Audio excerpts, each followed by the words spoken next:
Mga kapatid, magandang araw po sa inyo lahat at magpapatuloy po tayo sa pag-aaral po ng salita ng Diyos. Napakaganda ng ating magiging topic ngayon sapagkat dito natin kukumpletuhin yung mga pag-aaral natin patungkol po sa dambana doon sa langit. So ito po yung ating topic ngayon. Kaya bago po tayo magpatuloy, ano po mga kapatid, kamusta po kayo? Sana'y nasa mabuti kayong kalagayan. Sumainyo ang biyaya at pagpapala ng ating Panginoon Diyos na buhay.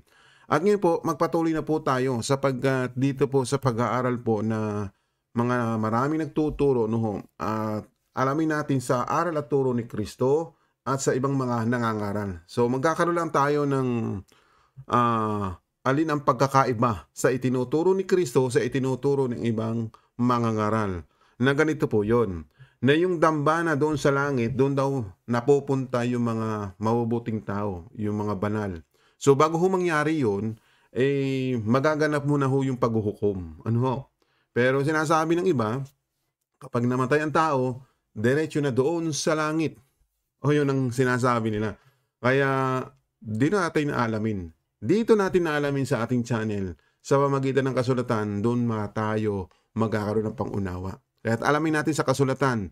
At the same time, tingnan muna natin ang ganitong mga ngaral kung tama ang kanilang itinuturo. So pakinggan po ninyo sa isang mangangaral na ganito ang sinasabi na kung saan yung mga kaluluwa ay napupunta doon sa dambana, doon sa langit. Pakinggan ninyo. At pag ang tao ay matuwid, yung kanyang kaluluwa ay nandoon sa may altar, sa ilalim ng altar sa langit. Basahin natin yung Apokalipsis 6:9. At nang buksan niya ang ikalimang tatak ay nakita ko sa ilalim ng dambana ang mga kaluluwa ng mga pinatay dahil sa salita ng Diyos at dahil sa patutuong sumakanila. Yung kaluluwa ng mga taong mga naging dapat sa Diyos, nandun sa ilalim ng dambana, sa altar ng Diyos sa langit, andun sila. Pakinggan po ninyo na kung saan nasa ilalim ng altar doon sa langit, yung sinasabing dambana, naroon daw yung kaluluwa. Ngayon, yung binasa po niyang Apokalipsis, ay dapat naging malinaw ito sa atin. Yung salitang Apokalipsis, iyan po ay mangyayari sa hinaharap. Basahin natin sa kasulatan. Dapat yung malaman, yung mga pinagbabasa nila, ay dapat malaman natin yung pala mangyayari pa sa hinaharap. Basahin natin.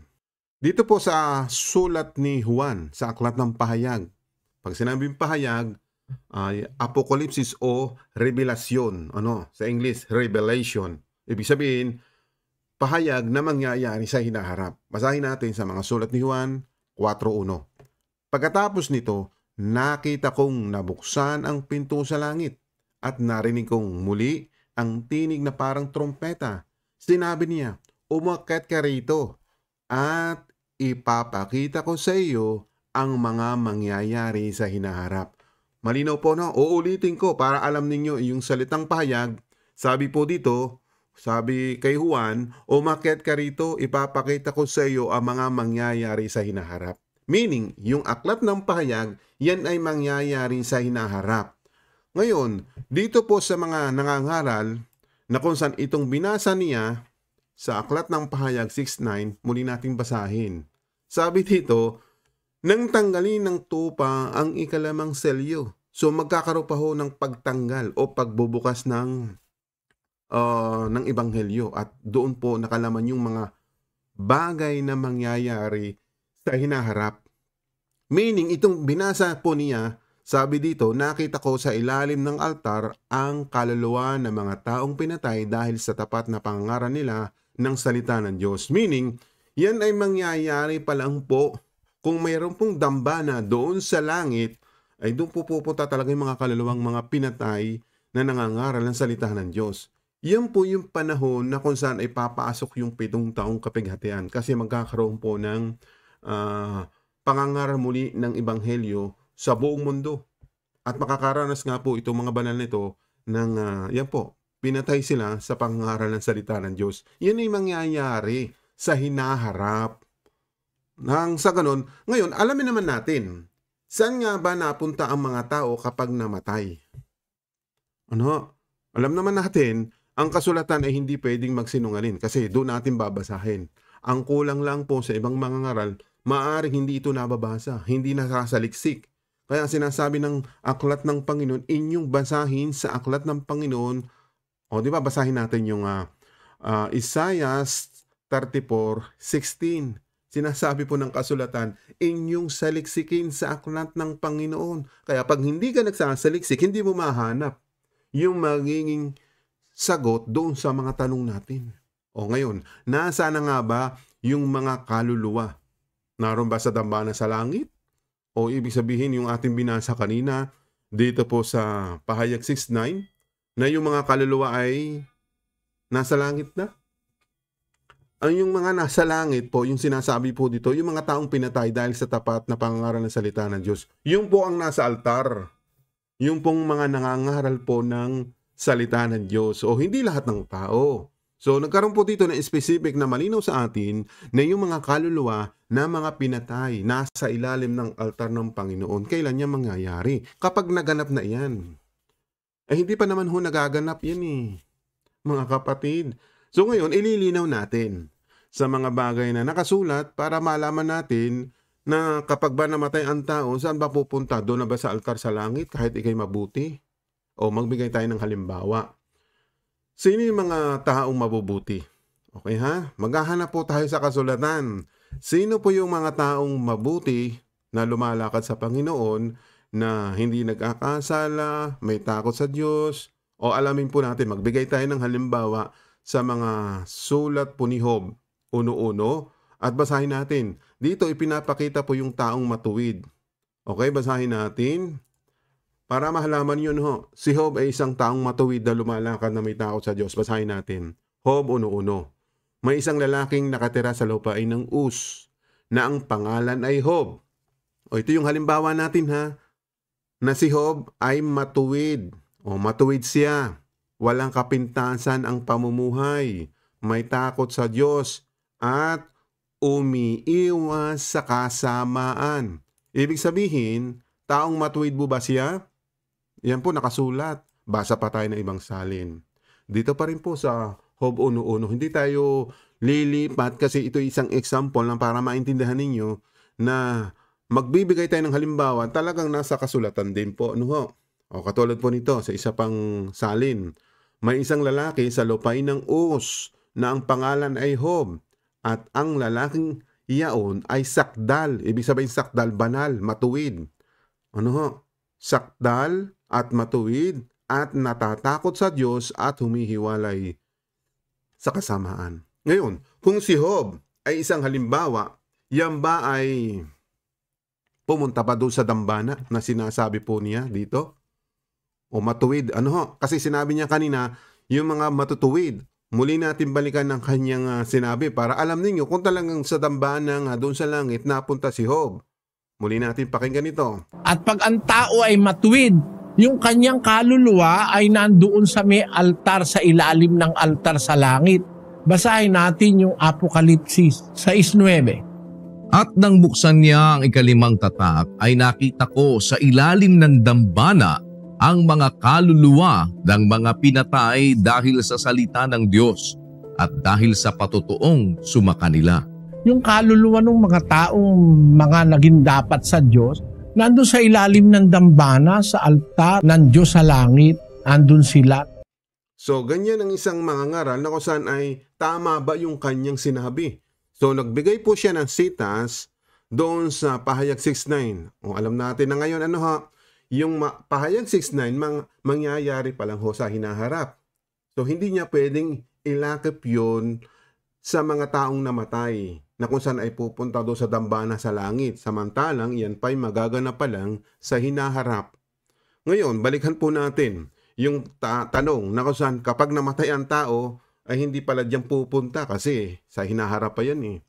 Ngayon, aalamin natin, kay Job din po, no? Kay Job natin malalaman na kung saan yung mga bagay na mangyayari kapag siya'y namatay. Tanungin natin si Job, ano ba ang mangyayari kapag namatay ang isang tao? Tingnan natin kay Job at ito, basahin natin. Dito po sa Job 14:13, sabi po dito, siya may sabi nito kasi sulat niya ito, aklat niya ito. Kaya Job, ang kanyang pinamagatan, ang manunulat na ito ay si Job. Kaya sinasabi niya sa kanyang sulat, o ikubli mo nawa ako sa Sheol.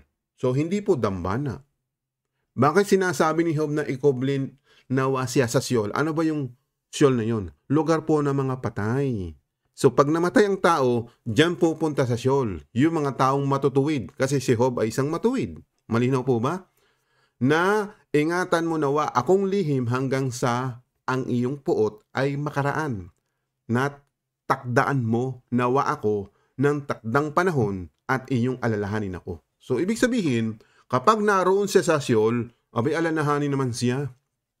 Ibig sabihin, abay pwede siyang alsin doon. Hanguin siya doon sa Sheol, doon sa lugar ng mga patay. Meaning, yung Sheol ay diyan dinadala yung mga taong matuwid. Malinaw po ba? Kasi si Job ay isang taong matuwid na binasa natin kanina sa Job 1:1. Di ba? Yan ang malinaw. Si Job ay isang taong matuwid, walang kapintasan ang pamumuhay. May takot sa Diyos, umiiwas sa kasamaan. So yung matutuwid, hindi pala dito sa sinasabi ng isang mangangaral na nasa dambana. Mangyayari pa lang yan sa hinaharap. Kaya sinasabi ni Job, ikubli nawa siya saan? Doon sa Sheol. Malinaw po yung binasa natin dito sa Job 14:13. Ngayon, kapag ba ikaw ay nasa Sheol, siyempre, sabi ni Job, alalahanin daw siya. Siyempre, aalsin siya doon. Ahanguin siya doon. Paano natin malalaman? Ang sagot pa rin nasa kasulatan. Ipapaliwanag ito ng mga propeta. So ngayon, ipapaliwanag ito ni propeta sa unang Samuel 2:6. O yan, basahin ninyo. Kung meron po kayong kasulatan, naku po, malinaw na sa inyo ito.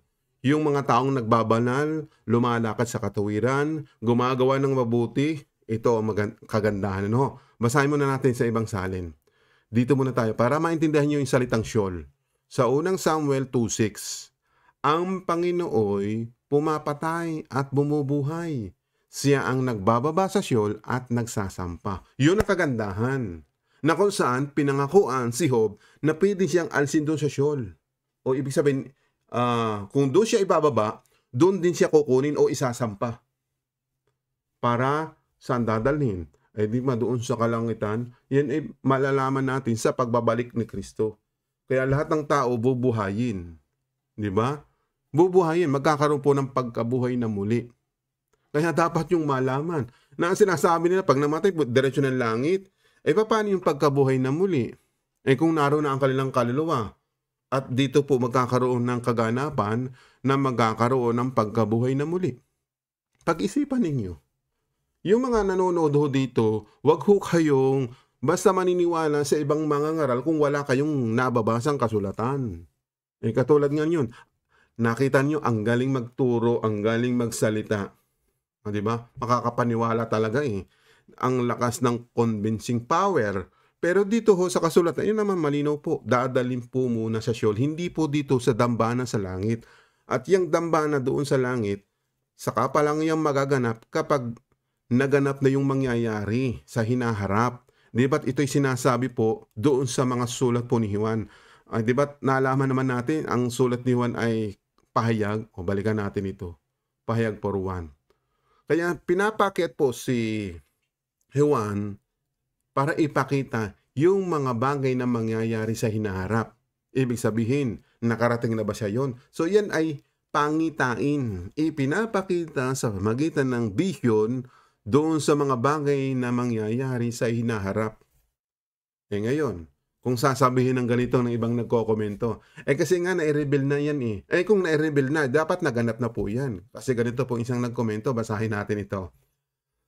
Okay, mula po kay Ryan, ako saan ay pagpapalinaw lang ito, no?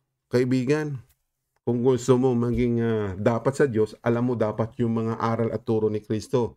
Pero sinasabi mo dito sa aklat ng Revelation 8:3, na-reveal ni Juan. O basahin ko ha. Ayan sa Revelation 8:3, ni-reveal ni Juan yung dambana ng Diyos, ginto pala yun at nasa harapan ng luklukan ng kordero. Bago ho mangyari yan, dapat nangyari na. Di ba't mangyayari pa lang ho yan? Kasi revelation, kapahayagan, ipinahayag kay Juan na mangyayari sa hinaharap. Di ba't ito sinasabi niya? O di ba sa kanyang mga sulat, ang mga mangyayari sa hinaharap. Ibig sabihin, ito pong mga ibinibigay yung talata ay mangyayari pa lang yan sa hinaharap. O balik po tayo. Saan nga ba napupunta ang mga kaluluwa? Ay katulad nito. Sikat, kilala, pero pumanaw na, pero yung kanyang mga aral at turo hindi mawawala. Diba? Ngayon, kailangan talaga natin magsaliksik yung kanyang aral ba nasa tamang aral at turo ni Kristo. So ibig sabihin, yung mga ipinapaliwanag din niya sa Aklat ng Pahayag 6.9 ay hindi rin pala ito magaganap pa lang ito sa hinaharap. Kumuha siya ng talata na kung saan daw mga banal, mga matutuwid, doon po dambana sa langit. Doon pa lang humangyayari pag nagkaroon po ng pagkabuhay na muli. At mangyayari yon at magkakaroon po ng pagkabuhay na muli na makakasama po ni Kristo na maghari sa loob ng 1,000 taon para ipangaral ang Ebanghelyo. Pero hindi pong literal na 1,000 taon yun kasi mababasa po natin sa mga kasulatan na kung saan yung ipapangaral nila ay sa loob lang po ng 1,260 days ang pangangaral nila. At yung natitirang 3.5 years, yun naman po ang isang bagay na matinding kapighatian na mararanasan ng mga taong ayaw sumunod sa Diyos. Kaya doon, kung napasama ka doon sa huling kalahati na 3.5 years, abay magtiis ka hanggang wakas, kung pagtitiisan mo, maliligtas ka. Pag hindi mo na pagtiisan yon, ay hindi ka maliligtas. Kaya nga may salitang ganun sa mga salita ni Kristo. Kaya nga dapat niyong malaman, bago ho mangyari mga bagay niyo, mapapag-aralan natin ng mas malalim pa sa mga susunod. Pero balik ulit tayo dito. Saan nga ba napupunta ang mga kaluluwa? Malinaw po na sinasabi ni Job, balikan natin na ang mga kaluluwa o yung mga kanilang espiritu ay saan? Request nga po ni Juan o request po ni Job. Request ni Job na yung kanyang kaluluwa ay mapunta sa Sheol. Ang kagandahan naman po, sabi po ng Propeta Samuel, iaahon muli ang iyong kaluluwa doon. May kapangyarihan ng Panginoon na patayan at buhayin ng tao. May kapangyarihan siyang ilagay sila sa lugar ng mga patay at kunin sila roon. So ayun ang kagandahan. Pwede kang kunin doon. Nakita po ba ninyo? Kaya dapat yung malaman ang mga bagay na nakasulat. Ngayon, kung pumunta na nga ba sa langit, sabihin na natin, sinasabi nito, nakapunta na sa langit. Ang tanong, nagkaroon ba ng paghuhukom? Kasi ang paghuhukom, doon mo malalaman kung ikay dapat sa langit. Hindi pa naman nakakaroon ng paghuhukom ni Kristo. Bakit sasabihin ninyo na nakarating na sa langit? At sabi pa nga ng ating Panginoon Kristo, babalik siya dito sa mundo para iligtas. Basahin natin paano babalik? Nasa langit na pala. Di nangyari na pa rin pa yung mga sinasabi ng kasulatan. Diba? At ito'y pangako. Diba? Sabi po dito, puntahan natin itong sinasabi ni Apostol Pablo. Hebreo 9:28. Ganon din naman, minsan lang namatay si Kristo nang inahandog niya ang kanyang sarili para alisin ang kasalanan ng mga tao. At muli siyang babalik. So, babalik ang Panginoon. Nasaan yung mga kaluluwa? Nasa langit na. Hindi na siya babalik kung nasa langit na yung mga banal. Nakita ba ninyo? Yan po'y pangako ng ating Panginoong Hesus Kristo na siya babalik sa mundo, dito sa mundo. Hindi na para akuing muli ang kasalanan ng mga tao, kundi para iligtas ang mga taong naghihintay sa Kanya. Sino yung mga naghihintay? Di yung mga pinangakuan ng Diyos. Sino yung mga pinangakuan para bumalik siya dito? Kung sinasabi yung mga banal ay nasa langit na, katulad ng isang mangangaral na ito, na sinasabi niya na nasa langit na daw ang mga matutuwid. Balikan natin ang sa kanyang sinabi. At pag ang tao ay matuwid, yung kanyang kaluluwa ay nandoon sa may altar, sa ilalim ng altar sa langit. Basahin natin. Yun. Diba? Pag ganyan ang mga ngaral, sinasabi po dito, ibabalik si Kristo, kung nasa altar na doon sa langit. Hindi na ito magaganap. Hindi na babalik si Kristo kasi mga banal na inaro na. Yung sinasabi dito, para iligtas ang mga taong naghihintay sa Kanya, yung mga banal na naghihintay. Diba? Yan ang hindi yata ninyo nalalaman, mga kapatid. Kaya dapat ipaalam ito sa mga tao. Ito pa, isang talata na magpapalinaw. Inaatasan kita sa presensya ng Diyos at ni Kristo Jesus na siyang hahatol sa mga buhay at mga patay at muling babalik at maghahari. O di ba? Babalik siya nga at maghahari. Ibig sabihin, doon pa lang ipapakita yung paghahari ni Kristo o paghatol. Hindi pa nga nahatulan ni. Kaya sa pagbabalik ni Kristo, hahatulan ang lahat ng tao. Di ba? O yon ang ating dapat alamin pa. Dapat yung malaman ang mga bagay na yan, mga kapatid. Kasi nga po, kung wala tayong alam sa kasulatan, para natin ito maiintindihan? Na kung saan ay nakaharap ka na ba kay Kristo para hatulan at tanggapin mo yung gantimpala? Eh di ba't hindi pa nangyayari yun? Tapos sasabihin ng ibang mangangaral ay ganito, nasa langit na raw. O yan. At nagko-komento pa kayo, o na nga, nasa dambana ng Diyos yung mga kaluluwa. Yan pa'y mangyayari pa lang sa hinaharap. Kaya nga aklat ng pahayag. Kaya ito ang pagpapalinaw. Na kung saan ay babalik siya. At ganito, sa pagbabalik niya, haharap naman tayo sa hukuman ni Kristo para hatulan ang bawat tao. Sabi dito sa 2 Korinto 5:10, sapagkat haharap tayong lahat kay Kristo para hatulan. O di ba?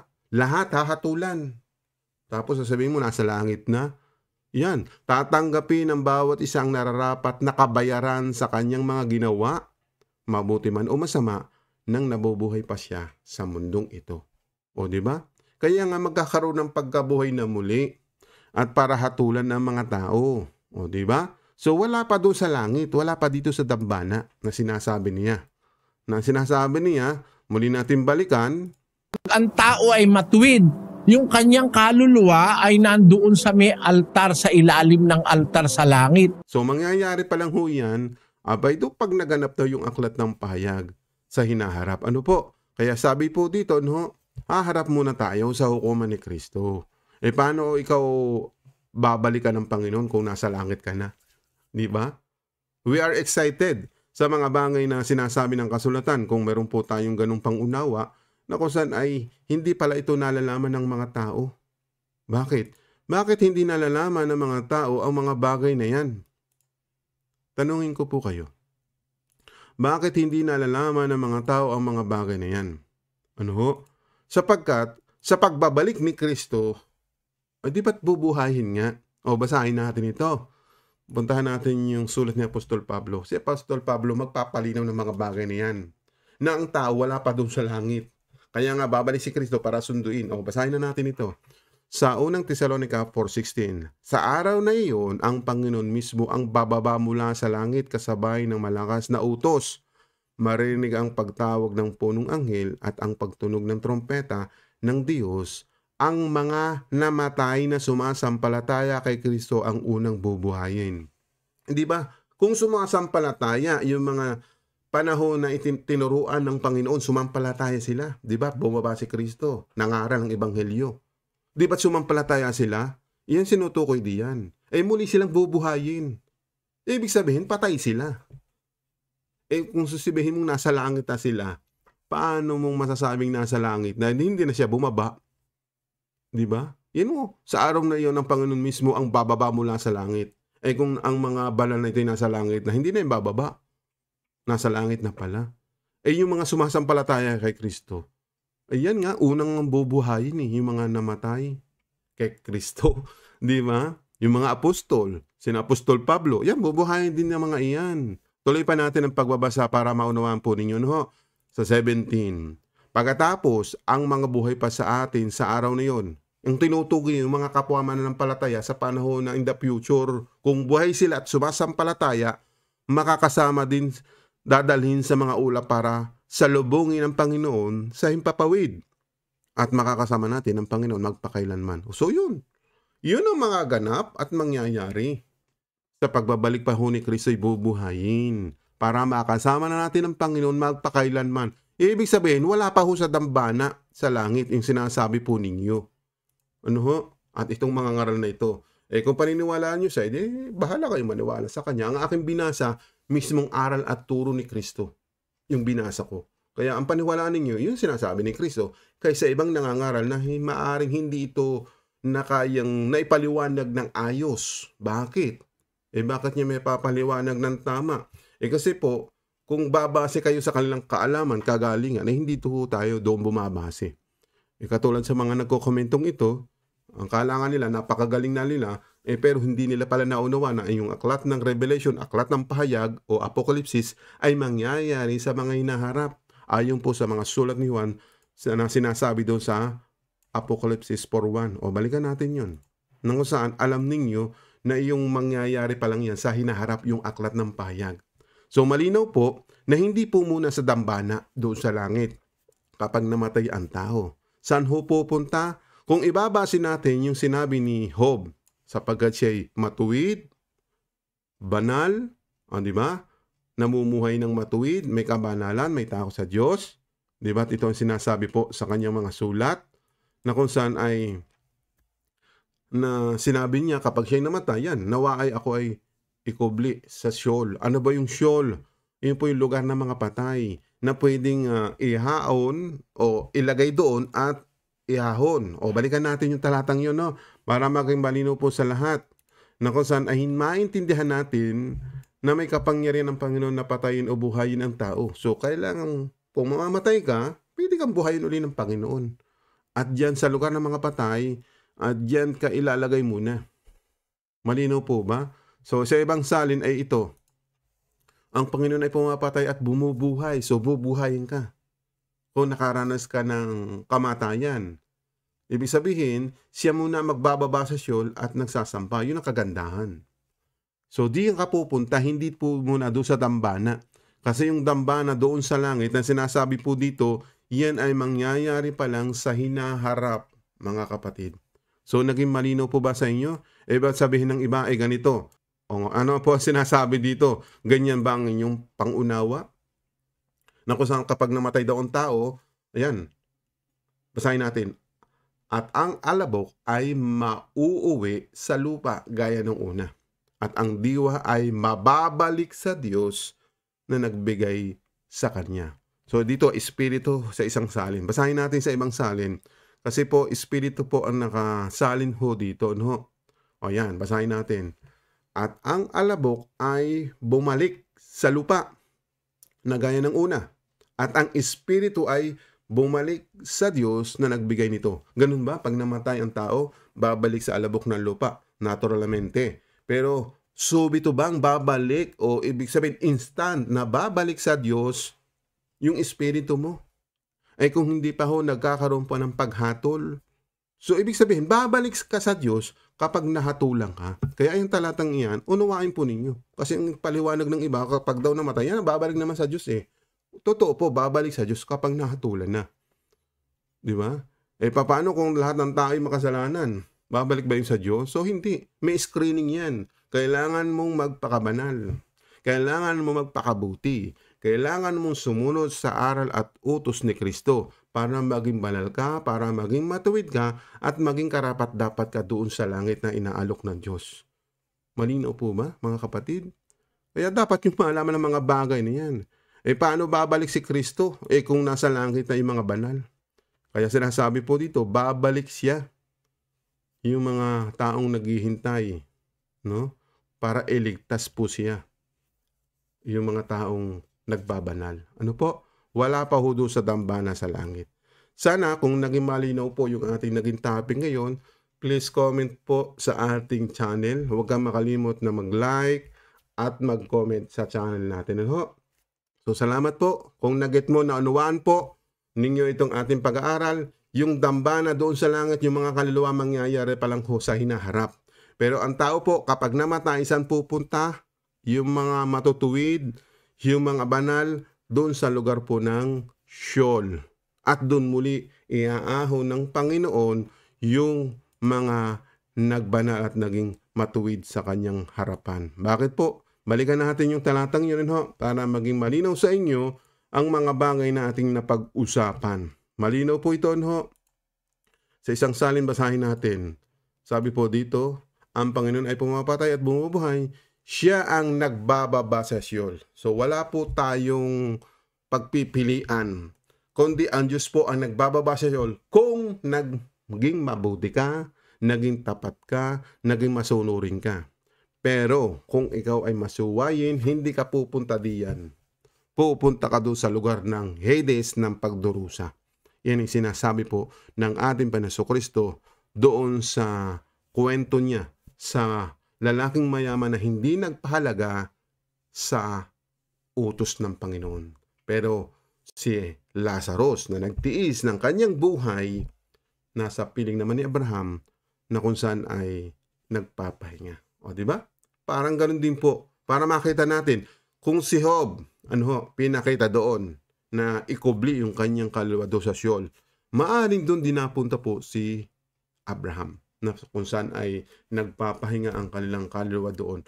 At pagbabalik ng ating Panginoon Kristo, hahanguin diyan, isasampa diyan sa Sheol, at bibigyan sila ng buhay na walang hanggan. Kaya sinasabi ng kasulatan, babangon sa huling araw. So babangon, magkakaroon po ng resurrection ng mga tao. So bubuhayin sila at doon po haharap kay Kristo sa hukuman niya. At dadalhin po doon sa 7 taong kapighatian. Kung ikaw ay nagbanal, magiging pari o saserdote ni Kristo pagdating ng panahon na yon. Isasama ka sa paghahari ni Kristo para humatol sa mga taong mga hindi sumunod. At bigyan sila pa ng pagkakataon. Ngayon, kung hindi pa rin sila sumusunod sa paraan ni Kristo, wala na tayong magagawa. At yun po ang sasapitin ng mga taong ayaw sumunod, ibubuhos niya yung 7 salot na iba't ibang salot na mararanasan na binabanggit sa aklat ng pahayag. Iyon po yung mangyayari. Kaya nga yung mga salot at mga paghatol ng Panginoon, maranasan ng mga taong ayaw sumunod sa Diyos.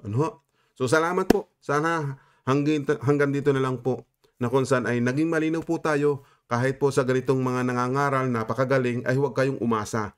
Aralin ninyo ang aklat ng Panginoon. Kaya sinasabi po ng aklat ng Panginoon na inyong basahin at saliksikin ang salita ng Panginoon.